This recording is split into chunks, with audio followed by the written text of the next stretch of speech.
The destruction of knowledge. How Rome erased the old myths to build Christianity.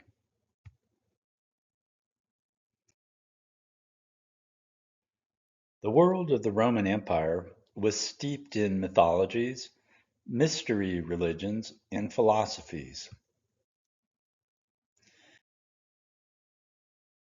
These spoke of dying and rising gods, divine triads, and miraculous births. As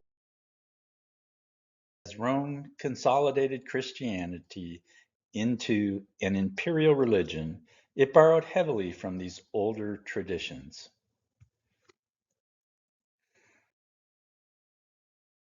Osiris, killed, dismembered, and resurrected, symbolizing life after death.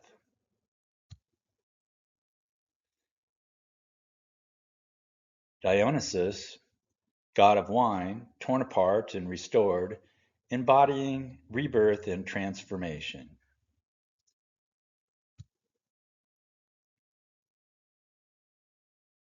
Attis, consort of the goddess Cybele, castrated, died under a tree, and resurrected in spring.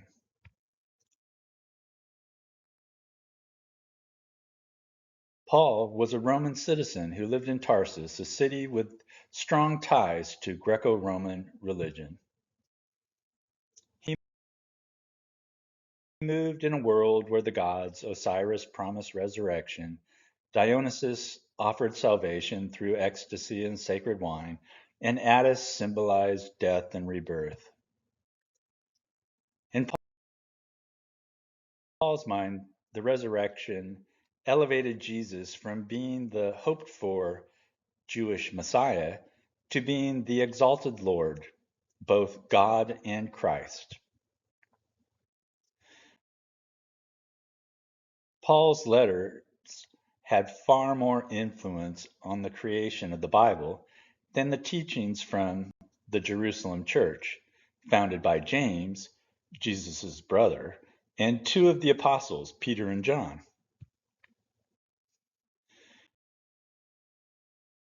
The Jerusalem church taught that Jesus was the Jewish Messiah and not a divine being. It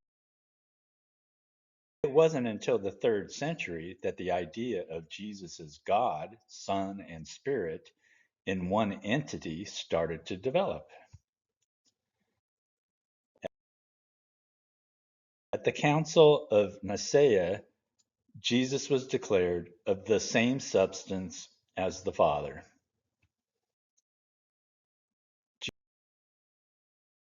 Jesus was formally declared as the Trinity at the Councils of Nicaea and Constantinople.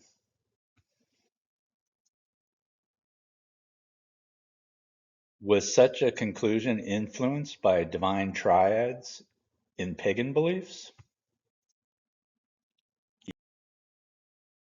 Egyptian gods, Osiris, Isis, and Horus, were worshipped as a divine triad. Roman gods, Jupiter, Juno, Minerva, were also worshipped as a divine triad. Why worship a Jewish Messiah when you could worship a triad of divine gods?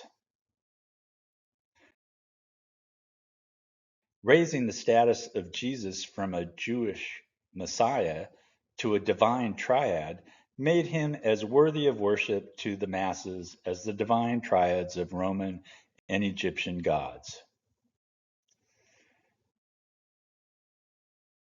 The notion that Jesus was conceived by the Holy Spirit and born of a virgin mother was never taught by Jesus. Jesus believed Abraham was his father. He referred to God as the father of all humanity. The Jerusalem church understood Jesus as a natural born human, chosen and exalted by God rather than as a pre existent divine being or one born of a virgin. If Jesus had believed in a virgin birth, or if James had taught it in the Jerusalem church, it would have been proclaimed from the start.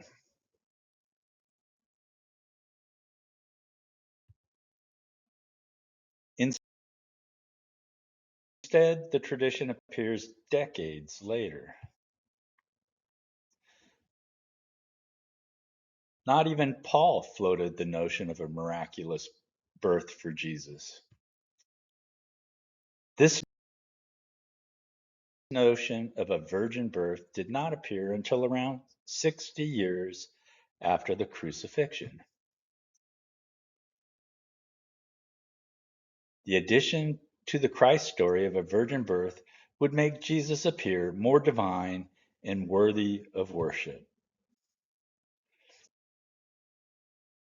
It elevated Jesus to the level of gods like Perseus and Horus, who were also of miraculous births. In crucifixion, Jesus suffered. In many cults, the God's suffering brought fertility, renewal, or salvation.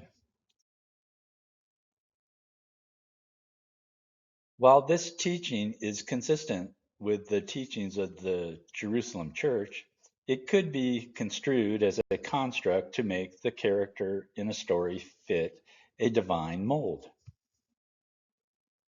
Many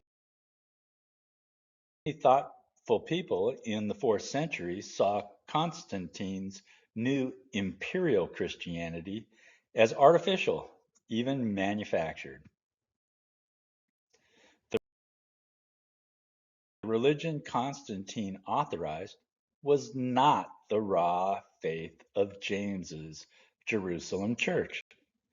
It was a fusion. Jewish Messiah is transformed into divine Christology. Greek philosophy gave language for substance, logos, and immortality. Roman governance supplied hierarchy, law, and imperial sponsorship. To many in Rome, this made Christianity look less like revelation and more like a political synthesis, construed to unify the empire.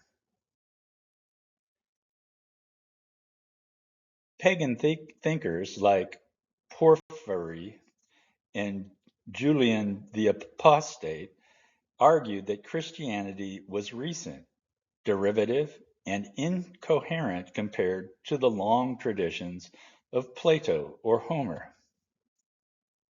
If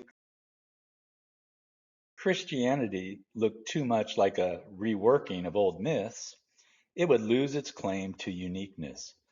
To prevent this, Rome took steps to erase competing traditions.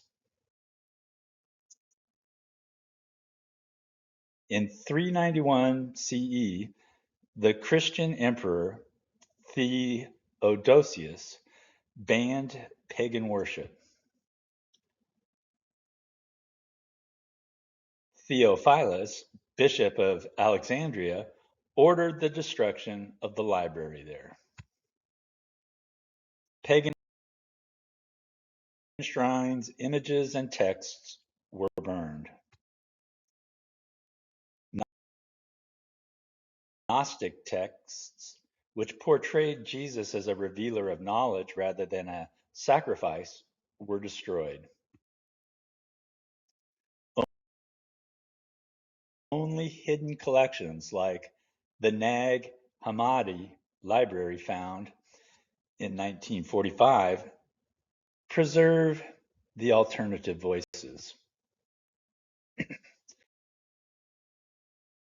The church sought to control all knowledge. Services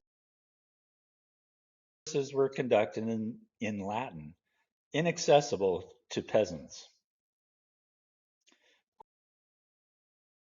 Questioning doctrine could lead to charges of heresy, punishable by death. Roman Christianity was not simply the message of Jesus of Nazareth. It was a Romanized religion built from fragments of older myths, reshaped to serve imperial needs. To secure its dominance, Rome burned libraries, silenced rival traditions, and kept the masses ignorant.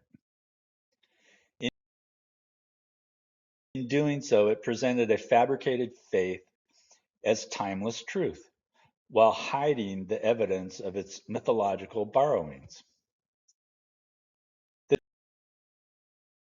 tragedy is not only the loss of ancient knowledge, but also the distortion of Jesus' radical message of truth, mercy, and compassion.